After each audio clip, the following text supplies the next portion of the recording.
le samedi 13 janvier et il est 15h14. Je dis ça pour ceux qui doivent suivre le cours sur la vidéo. Bien. Alors, nous en étions arrivés. On avait vu pourquoi les dons sont absents de certaines de nos églises. Non, on avait vu ça. Est-ce qu'on a vu l'histoire des Vaudois, des Huguenots, etc. Dites-moi un peu.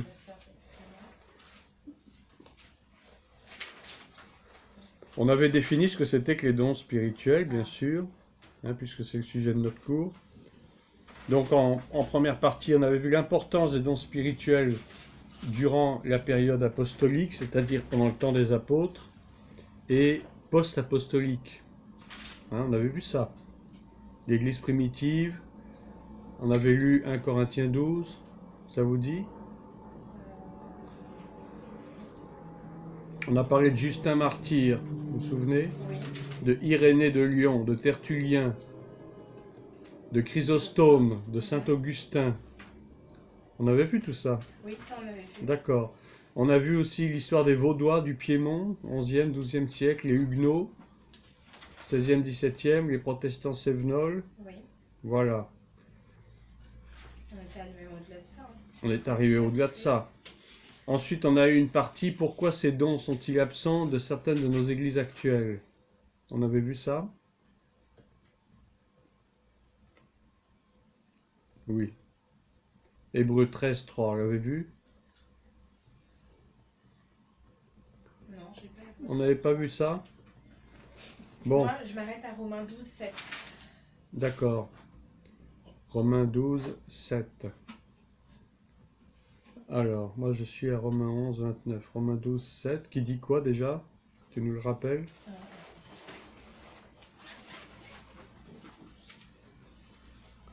On a vu les dons de l'esprit et la vie de l'esprit, la nouvelle naissance, le baptême dans le Saint-Esprit. Est-ce qu'on a vu ça? Alors, attendez. On a vu le fruit de l'esprit. Après, on a vu les dons et le fruit de l'esprit sont... Oui, l'esprit, le fruit de l'esprit. 1 Corinthiens 12, 7 à 11, Galates 5, 22. On a vu ça? Ah ben, je crois que j'ai pas noté. Bon, on va démarrer à partir de là. Même si c'est de la révision, c'est pas grave. Je lis Romains 12, 7. Oui. Ok. La parole te déclare dans Romains 12, à partir du verset 7, que celui qui est appelé au ministère s'attache à son ministère, que celui qui enseigne s'attache à son enseignement, Oui, et celui qui exhorte à l'exhortation. d'accord. On a vu l'histoire de Balaam. Oui, je vois, rappelons. Romains 12, 7. Je vois. C'est très bien. Alors, on démarre de là.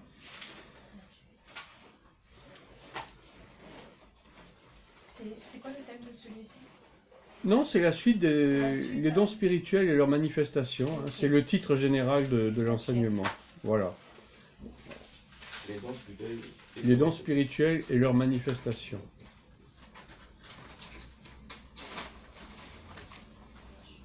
Donc, petit rappel, bon, les dons spirituels, nous sommes d'accord, ils sont d'origine divine. Hein, on ne parle pas de dons spirituels occultes. Hein, parce qu'il y a la spiritualité occulte, hein, la spiritualité ténébreuse, satanique, hein, qu'on voit par exemple chez les occultistes, les magiciens, les sorciers, etc. Mais qu'on voit également, c'est important de le souligner parce qu'on se laisse souvent attraper par ces histoires de hypnose. Vous avez entendu parler de l'hypnose? On en parle beaucoup à la télé, il y a beaucoup d'émissions même. Or, l'hypnose, c'est pas du tout, ça vient pas de Dieu. Hein. L'hypnose, en réalité, c'est une manipulation du psychisme. Si je peux donner une définition de l'hypnose, hypnose s'écrit donc H-Y-P-N-O-S-E. Ça vient du grec. H-Y-P-N-O-S-E.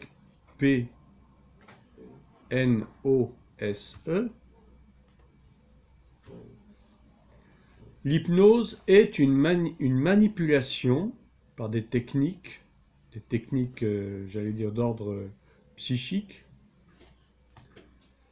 C'est une manipulation du psychisme, justement, c'est-à-dire de l'âme.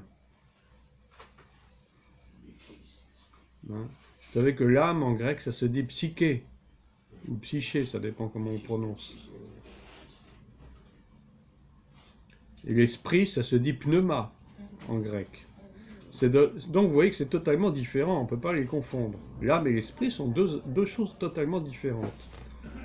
Hein, l'être humain étant composé donc du plus intime au plus extérieur, du plus intérieur au plus extérieur, c'est l'esprit, l'âme et le corps. Le corps qui est donc cette enveloppe charnelle qui englobe le tout, et qui meurt et qui devient poussière. Donc l'hypnose, c'est une manipulation du psychisme, de la psychologie d'un individu. Ça paraît spirituel, mais effectivement c'est du spirituel, mais c'est du spirituel occulte. C'est-à-dire que les gens qui pratiquent l'hypnose, qui peuvent être d'ailleurs des médecins souvent, ils arrivent à faire à des personnes des choses contre leur gré. C'est véritablement de la manipulation. Alors quand je parle du point de vue des médecins, eux, ils ne le font pas dans ce sens-là, mais ils le font. C'est vrai qu'on observe parfois il existe des chirurgiens qui opèrent sous hypnose. Alors, est-ce que c'est bien, est-ce que c'est pas bien? Personnellement, je ne veux pas trop me prononcer. Est-ce que, bon, les malades disent qu'effectivement, ils n'ont rien senti pendant l'opération. Dans un sens, tant mieux. Mais est-ce que c'est vraiment spirituel? Bon, discutable, quoi. Mais le fait est, c'est que ça existe bel et bien. Il y a des interventions chirurgicales qui se font sous hypnose. Il y a même des dentistes qui interviennent sous hypnose. Ce qui prouve, alors qu'on soit pour ou qu'on soit contre, tu es sage, s'il te plaît. Ce qui prouve que l'esprit humain, enfin l'âme humaine, c'est pas du n'importe quoi, c'est pas du vent. C'est quelque chose qui existe bel et bien. La preuve, c'est qu'on peut la manipuler. Par la persuasion, parfois même par l'intimidation, par la peur, l'âme humaine est manipulable. Mais ici, on parle de dons spirituels qui viennent de Dieu. Donc, ce n'est pas de la manipulation de la part de Dieu, mais ce sont véritablement des dons qu'il nous accorde en vue d'une chose bien précise, c'est-à-dire en vue du ministère. C'est pour un but, c'est pas pour nous-mêmes, mais c'est pour notre propre édification, si vous voulez, c'est aussi surtout pour l'édification des autres, pour l'édification de l'Église. Donc les dons spirituels sont caractérisés par du surnaturel, mais du surnaturel qui vient de Dieu. Dans l'Ancien Testament, on ne parlait pas de dons spirituels. Dans l'Ancien Testament, le Saint-Esprit descendait occasionnellement sur un individu. On en a de nombreux exemples parmi les prophètes. On voit quand on lit Ézéchiel, quand on lit Ésaïe, l'Esprit de Dieu me transporta à tel endroit, l'Esprit de Dieu me recouvrit, l'Esprit de Dieu me parla, etc. Mais l'Esprit de Dieu n'était pas accordé à tout le monde. Le peuple, par exemple, n'avait pas l'Esprit de Dieu. Il y avait seulement ceux qui étaient chargés de diriger le peuple qui avaient l'Esprit de Dieu, ou sur lequel l'Esprit de Dieu descendait pour une raison précise, pour donner des instructions précises. On lit cela dans Juge 14, par exemple, Juge 14, verset 6, ou Juge 15, verset 14. Notez bien les références. Donc, Juge 14, verset 6. On pourra prendre un exemple pour le lire. Juge 15, verset 14. Et Ézéchiel 11, verset 5. On va lire Ézéchiel, justement. On va prendre 11, 5. Ézéchiel 11, 5. Donc ça, c'est par rapport à l'Ancien Testament. C'est par rapport à l'Ancien Testament, comment est-ce que l'Esprit de Dieu se manifestait chez certains serviteurs de Dieu qui étaient donc choisis, chez certains prophètes, mais la plupart des prophètes, même pour tous, hein, n'étaient pas prophètes qui voulaient. Alors on va lire Ézéchiel 11, verset 5.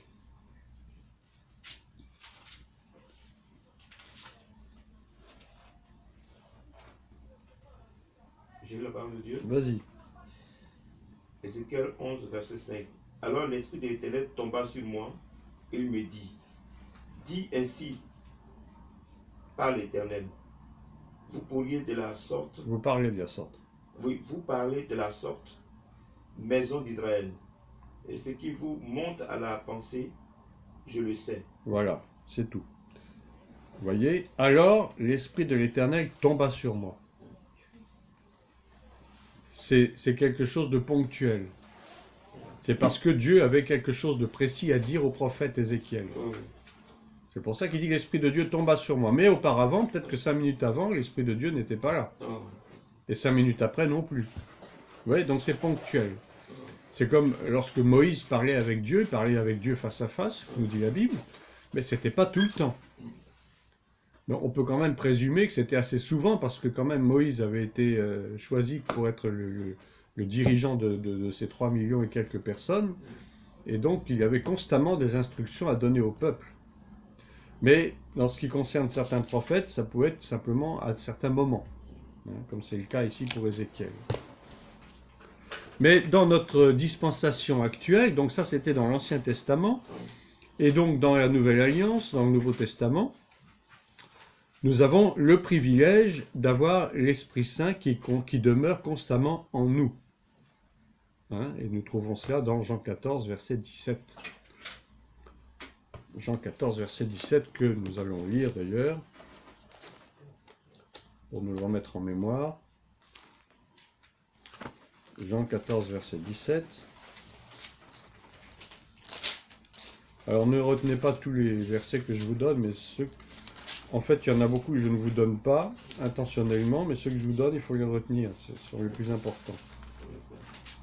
Jean 14, verset 17. J'ai la parole de Dieu. Oui. L'Esprit de vérité que le monde ne peut recevoir parce qu'il ne le voit point et ne le connaît point. Mais vous le connaissez, car il demeure avec vous et il sera en vous. Voilà. Donc l'Esprit de Dieu, c'est l'Esprit de vérité qui demeure en nous. Et il demeure en nous quand? Ben, pas à notre naissance, hein, mais à notre nouvelle naissance. Rappelez-vous que nous, en tant que chrétiens, nous naissons 2 fois. La première fois par la chair, et la seconde fois par l'Esprit. Par l'eau et l'Esprit.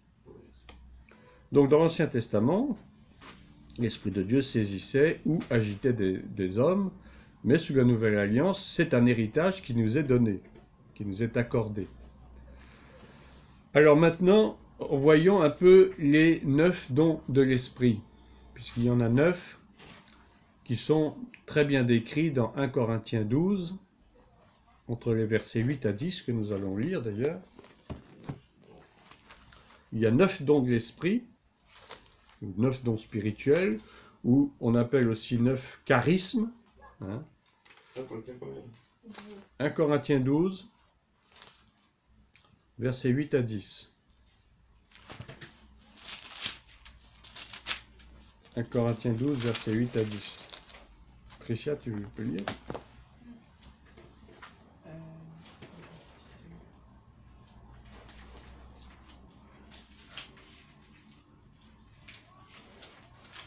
Corinthiens 12, versets 8 à 10.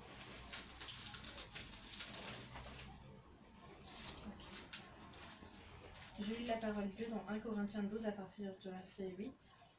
En effet, à l'un est donné par l'Esprit une parole de sagesse, à un autre une parole de connaissance, selon le même Esprit, à un autre la foi, par le même Esprit, à un autre le don des guérisons, par le même Esprit, à un autre le don d'opérer des miracles, et à un autre la prophétie, à un autre le discernement des esprits, à un autre la diversité des langues, à un autre l'interprétation des langues. Très bien. Et pour terminer, le verset 11, je rajoute, un seul et même esprit opère toutes ces choses.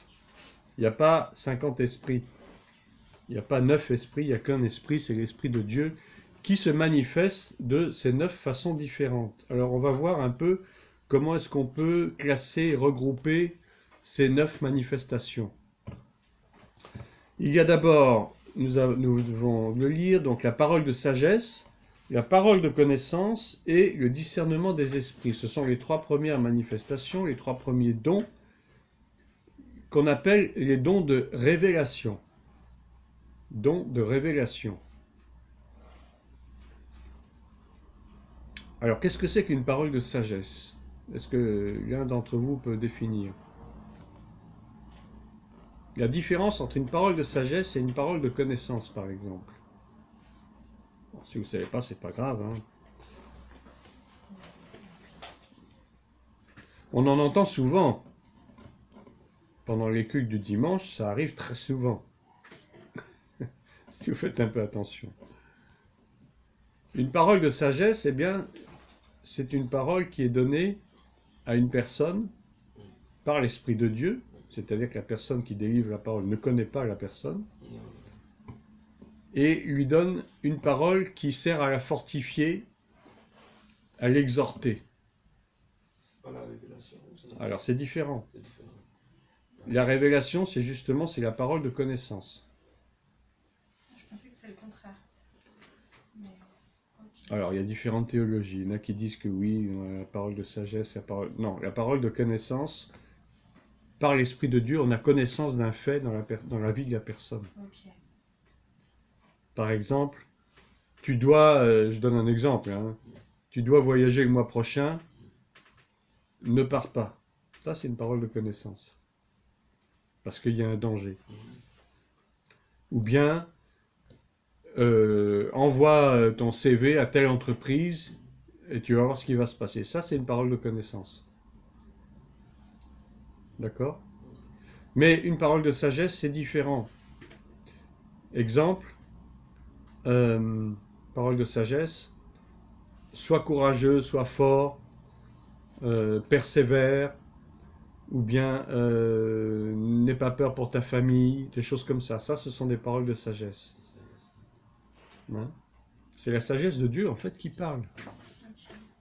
Pour nous fortifier, pour nous exhorter, pour nous maintenir dans la foi. D'accord? La parole de connaissance, c'est le Saint-Esprit a connaissance de quelque chose qu'il veut te faire connaître pour ta vie. Un fait ou un événement, ou quelque chose comme ça. C'est différent. Et le discernement des esprits, alors qu'est-ce que c'est que le discernement des esprits, pratiquement? Eh bien, c'est de savoir si, justement, et c'est ça qui est important, parce que beaucoup de chrétiens n'ont pas ce don de discernement et ils mettent tout sous l'appellation Esprit de Dieu, ou Saint-Esprit. Vous avez des paroles qui peuvent être prononcées selon la chair de la personne, qui viennent de leur propre fond. Vous avez des paroles qui peuvent être prononcées par l'esprit démoniaque.